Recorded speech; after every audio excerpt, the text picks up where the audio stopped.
to Namaste with Renee. I am your host, Renee Marcoux, CEO of the iHeart Academy Life Coaching Certification and Business Building Program, entrepreneur for over 15 years, spiritual and wealth advocate, and professional singer. And in this podcast, we talk about how to disrupt the program of lack and limitation and instead consciously design your life so you can experience more happiness, inner peace. You can be living on purpose in your career and also realize your unlimited potential. Hello and welcome to Namaste with Renee. I'm your host, Renee Marcoux. So excited to be here with you today because I have an incredible guest to introduce you to. She is going to help you upgrade and align to getting your sexy back even more. So my guest today is Tara Galliano, and she is an author, a retreat host, a speaker, and a sex therapist. So Tara has worked with women for over 2 decades to get their sexy back. And today we are going to talk about rediscovering your body. So for all my women out there who want to reconnect with themselves sexually, intimately, and completely, this is an episode for you. Welcome to the show, Tara. Thanks so much for being here. Oh, my pleasure, Renee. Thanks for having me on. Yeah, my pleasure. I'm so excited to get to know you better and know more about what you do in the world and how you help women get their sexy back and what that even means. So, would you mind just diving in and sharing about your journey, how you, got to the places where you're at today? Yeah, absolutely. So first, I guess I'll begin with my book, which is Rediscovering My Body. And I wrote that book for all women, and it began as a labor of love that I was working with women who had had cancer, and it seemed like there was really this stuckness in terms of reaching for more pleasure and a lot of guilt and a lot of shame about having extracted so many resources from their families to deal with the illness. And so to reach for pleasure just seemed like way too much, way too over the top. And yet they wanted to experience more pleasure after cancer and have an intimate relationship with their partners or find an intimate partner. And so I developed the process called Rediscovering My Body, which is in my book. And my book is I would say it's a work of art because it was, again, formed from this labor of love that is beautiful. So the text is simple and there's illustrations, and it's really this guidebook for women to begin to dig deeper into themselves and begin to catalog, if you will, or take inventory of who they are. So this way they can experience more pleasure in their bodies because they know themselves so deeply. And that work began with women who had had cancer. And then all women began to say, hey, I want that too. And Yes, definitely. just things. Yeah. And then I created this book for all women. Oh, that is incredible. So it's the same book that for both, right? For women who have experienced Mhm. cancer in their life and then for all women. That is incredible. And I saw that you gave me a little visual of the book. Do you mind sharing with everybody who's watching us on the Yeah. Yeah, Yeah. awesome. This is my Oh, book.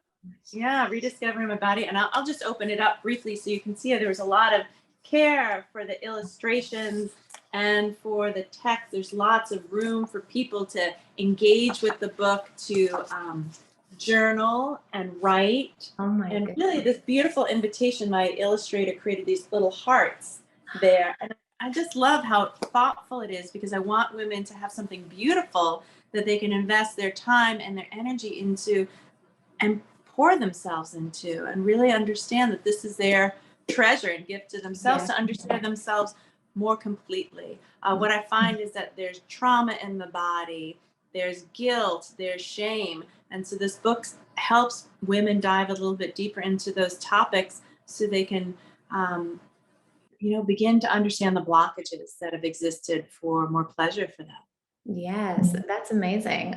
Do you find that when you work with the women that are in your business now and those that have read your book, do you find that there is a lot of stored trauma energy like around the sexual organs and that area of the body and chakras?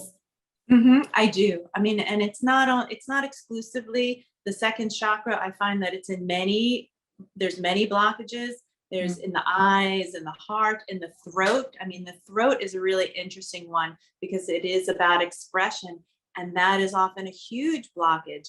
And so sound, breath, and movement are really the three main tools that I use to help women begin to locate the trauma in their bodies and release it.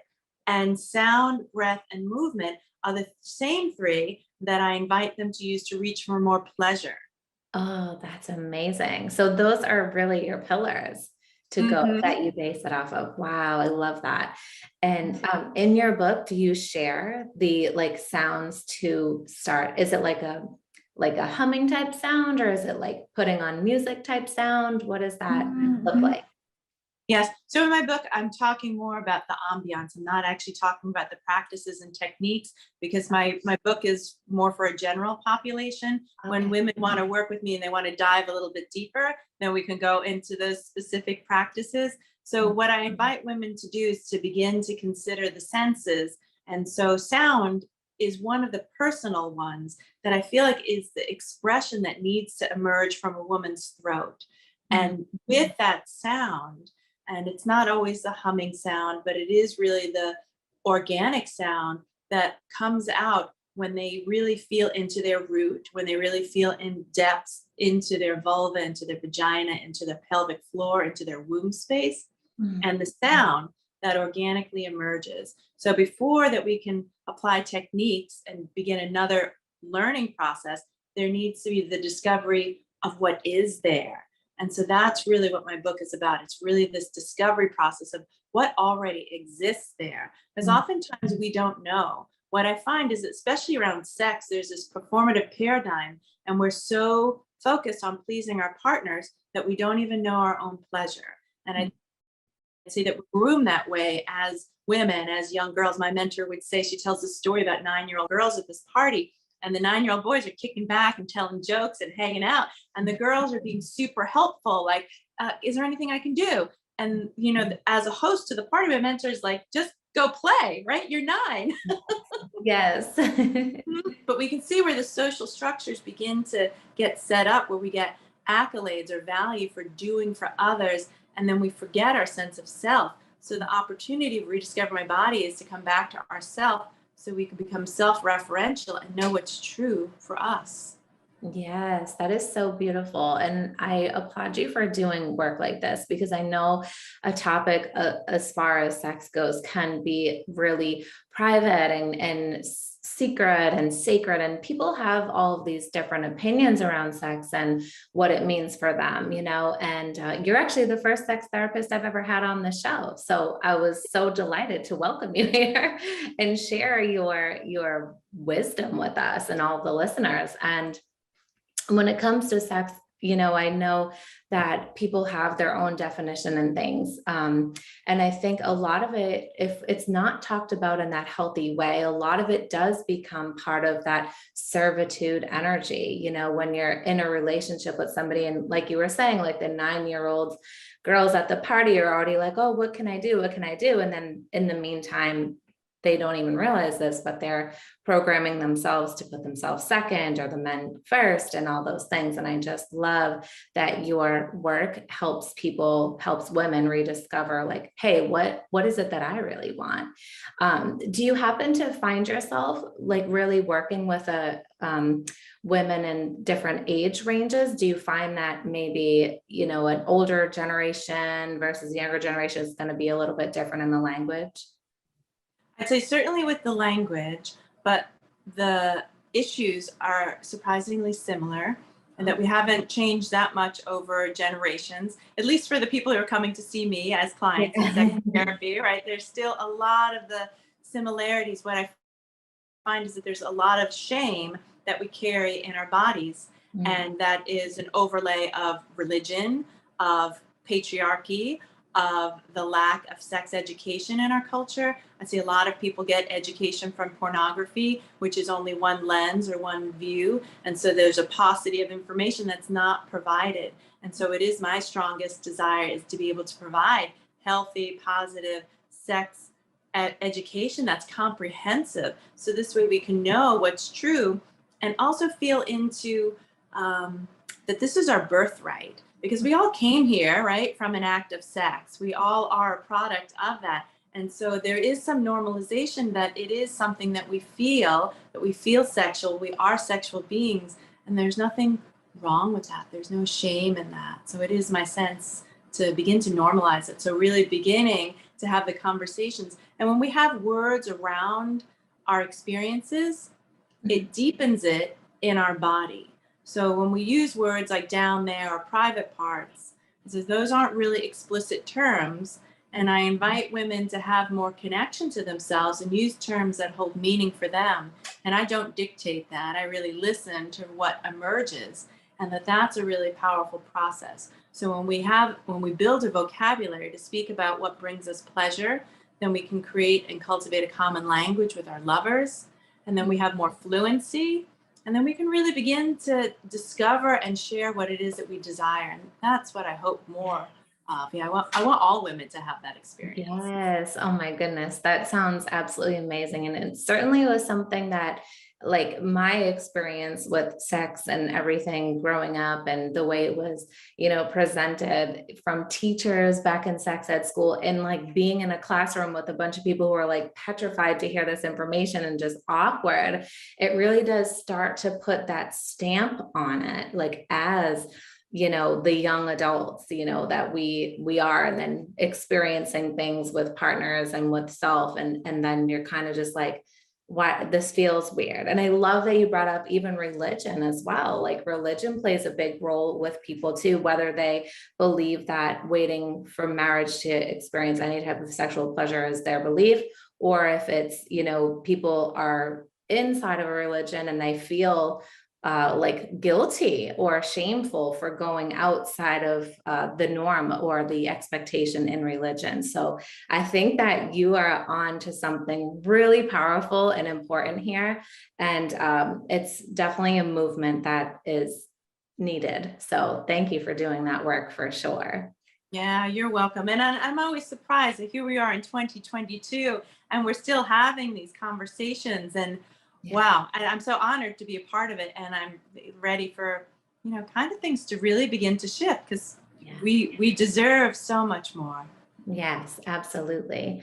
And when you're working with your clients, what for, and possibly you could drop some awesome knowledge for the listeners today. Like, what are some tools or techniques that you start to help people get more comfortable, or women get more comfortable with their sexuality? hmm I'd say the first thing is to really come into the body, and to really begin to reference the body. And then a breath, as I already said before, is a great way to do it, because it's a vehicle that we use all the time, like we're always breathing.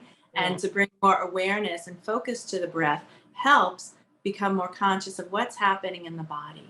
So instead of beginning to dictate or change things, like we need to eradicate something or there's a problem, to really come to the body with a frame of mind that the body is inherently wise, right? We heal ourselves. We have so much power. We are magic and we are mystery. And to step into that within the sphere of the body is really potent. And so really cultivating this observer mind and witness of what is true in the body. Because when you know the baseline, then you begin to reach for more things in terms of diversity or variety or pleasure or something that's different than what you're currently having. But oftentimes we don't take the time, I find, to set that baseline, because we imagine we need to reach for something that our partner may desire, or something that we saw somebody else do in a movie, or something that's not referencing ourselves. So to really quiet everything else and come back to the body is a great place to start, because when we really listen to the body, then it gives us the guidance that we need. And so my work as a guide, as a facilitator, as a coach, and as a therapist is helping people guide them back to themselves. And that's why my work is rediscovering my body, because that's where the wisdom is. And that all women have that. And it's a powerful place to sit. Yes, definitely. And that for sure, like just having that knowingness of, okay, I have that within me, the wisdom's here, can really kind of start to break down those illusions, of what else is out there in the world telling us it has to be this way or that way, and really start to say, okay, well, if I have the knowledge within me, my body is going to show me where I can explore, where I can, be more tapped into self and find my own wisdom. And like you said, the other two, I know I called them pillars. I know you technically didn't, but the other two pieces to the your method other than breath was sound, and what was the other piece? Movement. Movement. Okay, Yeah. cool. So how does movement play a part? Yeah. So movement is really, again, coming back to the expression of who we are.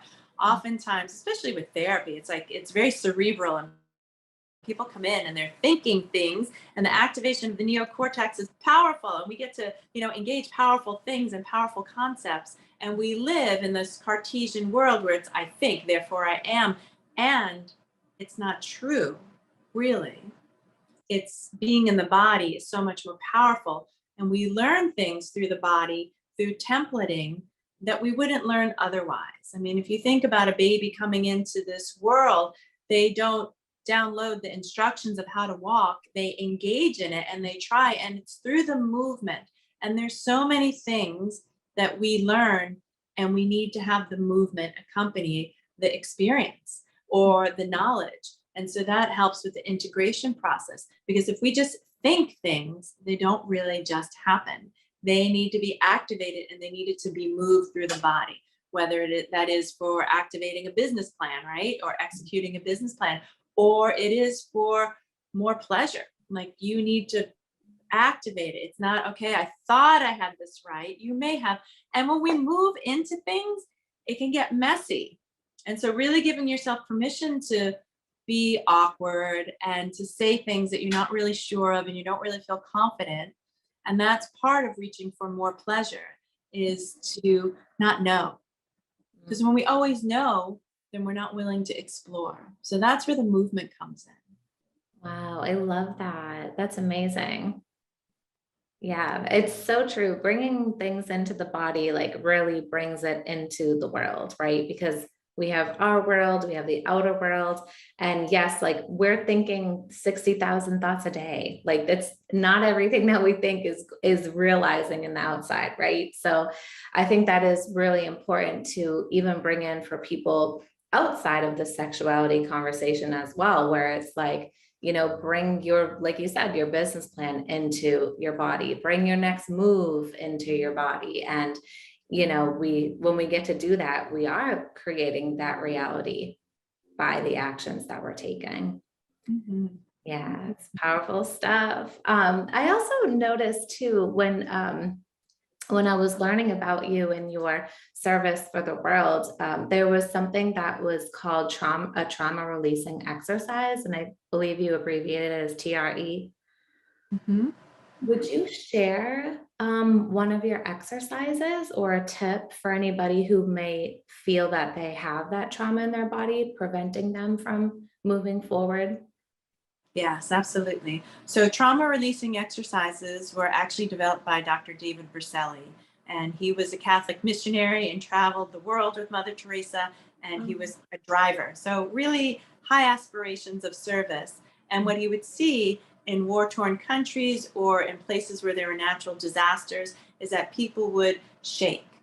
And he thought, well, this is fascinating. And it didn't matter what their ideology was, their ethnicity, their religion, Mm. they would have these experiences where it was imminent danger and they would just shake. And he thought, what is happening? And what he recognized is that the shaking was a release of the nervous system. So a neurochemical cocktail of adrenaline and cortisol that gets infused in the body needs to be released. And so if a rabbit is being chased by a fox and the rabbit escapes, the rabbit shakes it off, resets its nervous system, comes back to homeostasis, and then goes to hop on again. And we're animals too. And Mhm. we get to do that. So he thought, well, wouldn't it be great if we didn't have to be in a life-threatening situation to reset our nervous system and to begin to shake? So he developed these exercises to initiate that process that is part of our uh, inherent, I would say, well-being, is that we have the opportunity to shake at any moment. but the exercises help people release into that. So he traveled the world helping people doing this work. And so, yeah, and you'll see if you look at other trauma modalities like, let's see, Peter Levine's work, there is the shaking component to it as well. And so the shaking is the movement, I would say, of the release. So that's really the important piece. And how do you go through the process of shaking?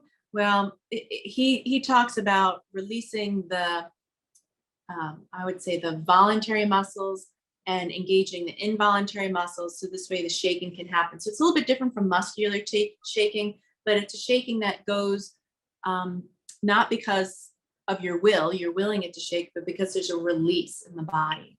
And the shaking happens usually in the pelvic bowl is where it begins for most people. And then it can go to wherever there's tension in the body. And so it is a release. The shaking causes the body to release. And so that's what I can say about that. And it's a powerful modality because we all have trauma or microaggressions or experiences of discord in our relationship that impact our well-being. Yes, absolutely. I see that a lot with my clients for sure. And movement is a way to help, release that. So are you saying, like, for example, somebody who's listening would just like shake their body, like almost like you're sitting on a washing machine kind of a feeling?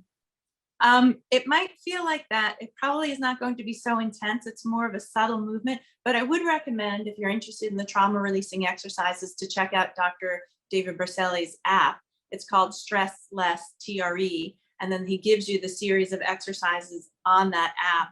And then he can walk you through the process so you can experience the shaking.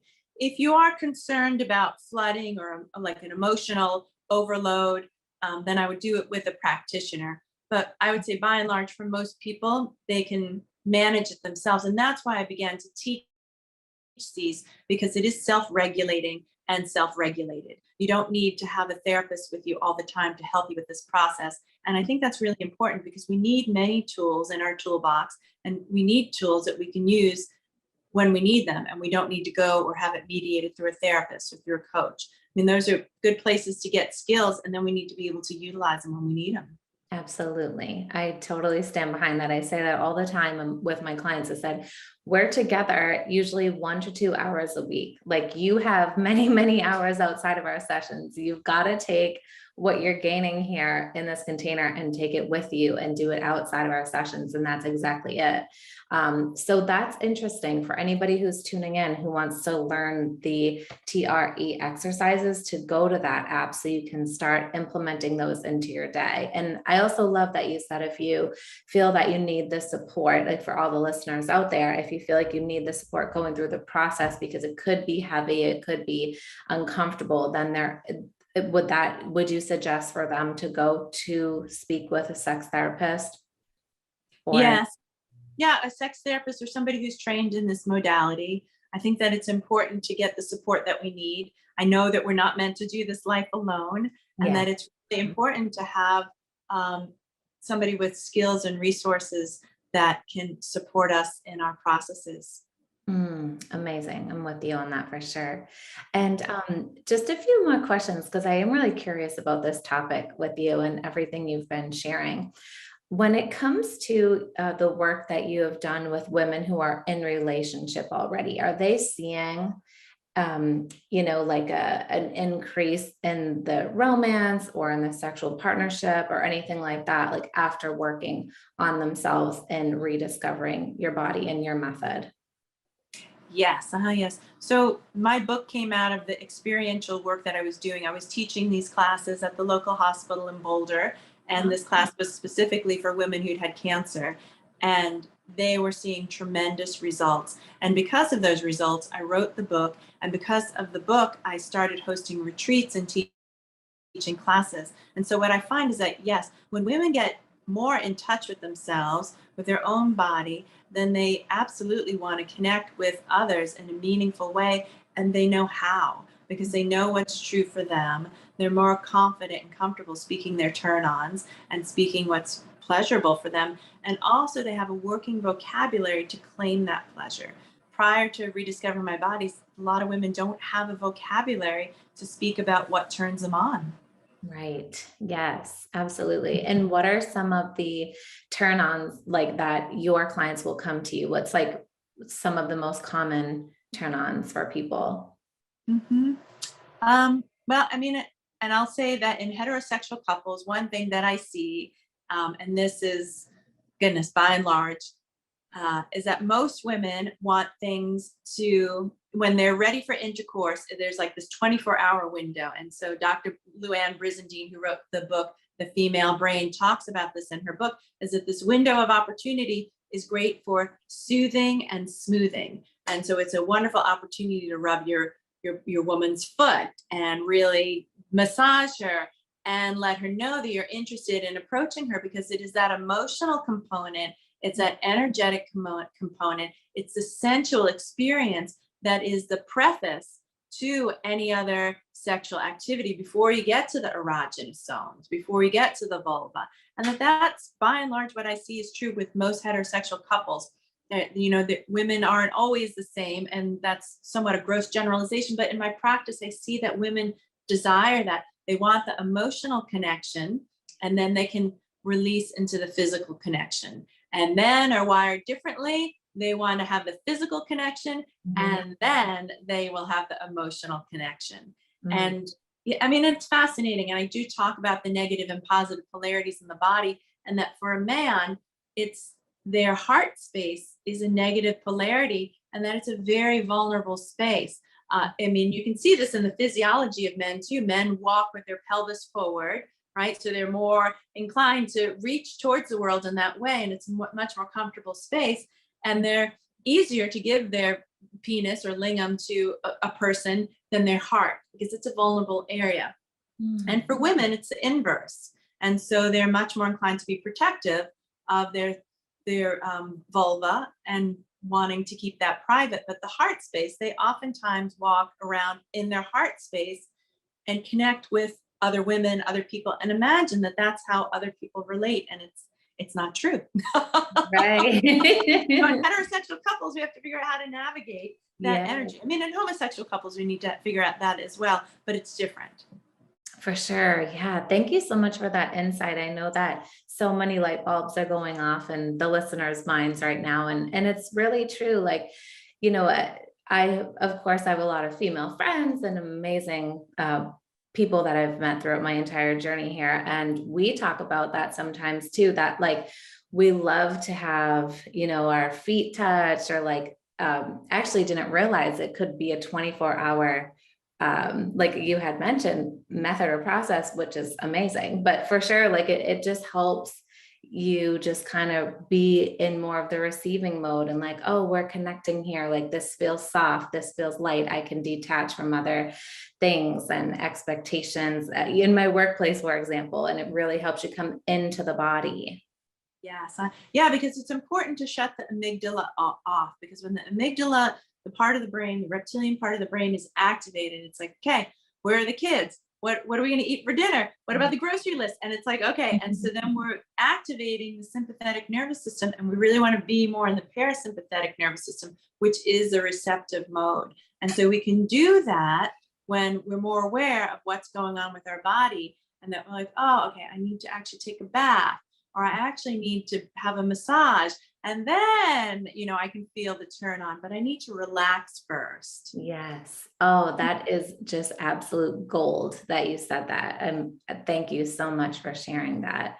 And for anybody who's listening, men and women who, are learning about themselves and their partners, and really what it is to show up in that partnership and really want to give that sexual pleasure to your partner, is just absolutely a gift. And I believe it's a sacred gift. And I admire that aspect of life so very much. And I love that you are doing this work and bringing it to the world. And I know we're running out of time, but I would love to continue on to this conversation with you, because I feel like there's so much more that you would be so incredible at sharing. But perhaps if anyone's looking to connect with you and learn more about you and their process or your book, where can they find you? Well, my book, my book is available on Amazon. So I invite you to check that out. And then also my website is rediscoveringmybody.com, and I offer coaching packages and limited therapy experiences as well, but mostly coaching packages for people who are interested in working with me. That's amazing. And are you only working with just women or couples? I work with everyone. Yeah, I work with men, I work with women, I work with couples.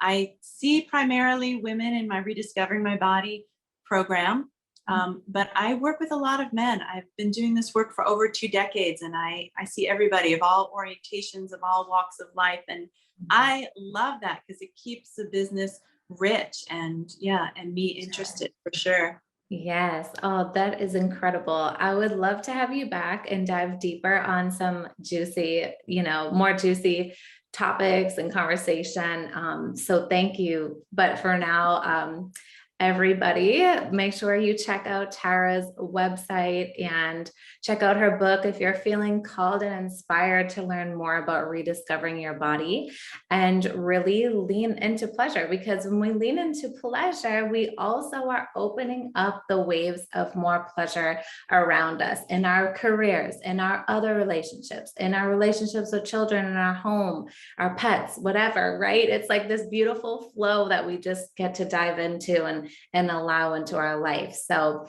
thank you everybody so much for joining in. Thank you so much, Tara, for being here and sharing your light on this podcast. I definitely want to have you in next season if you would be up for it.